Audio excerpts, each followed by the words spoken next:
मुस्लिम league तेव्हाची, आत्ताची नाही मी म्हणत. आज माझ्याबरोबर अनेक देशभक्त मुसलमान हे लोकशाही वाचवण्यासाठी आणि देश वाचवण्यासाठी सोबत आलेले आहेत. त्यांचं मी स्वागत करतोय.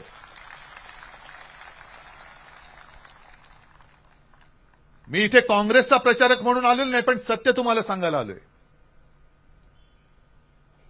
1942 ला जी महात्मा गांधीजींनी चले जाओ चळवळ सुरू केली होती, आपण आपल्या आघाडीचं नाव जयंतराव इंडिया आघाडी ठेवली, देशभक्तांची आघाडी, इंडिया आघाडी.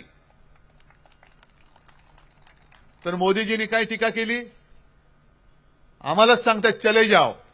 अहो मोदीजी, तुमचा पक्ष चले जाओच्या वेळेला जन्माला नव्हता आला, आणि तुमचा जनसंघ जो 50-52 साली जन्माला आला त्याचे जे संस्थापक होते श्यामाप्रसाद मुखर्जी, त्यांनी बंगालमध्ये चले जाओ चळवळ कशी चिरडून टाकायला पाहिजे याच्यासाठी गव्हर्नरला पत्र लिहिलं होतं. म्हणजे हे तुमचे बाप झाले या विचाराचे, आणि तुमच्याकडनं आम्ही देशभक्ती शिकायची.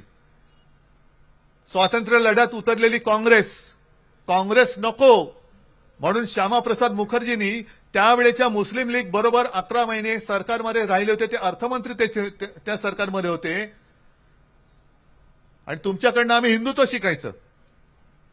आधी तुमचा इतिहास काय तो सांगा, आमचं घराणं बाजूला ठेवा. पहिलं भाजपाचं घराणं काय ते सांगा, भाजपची वंशावळ पहिली सांगा.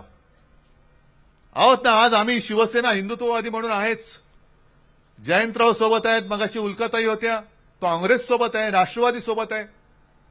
काल कपिल पाटील यांनी एक नवीन पक्ष म्हणजे नितीश कुमार तिकडे गेले,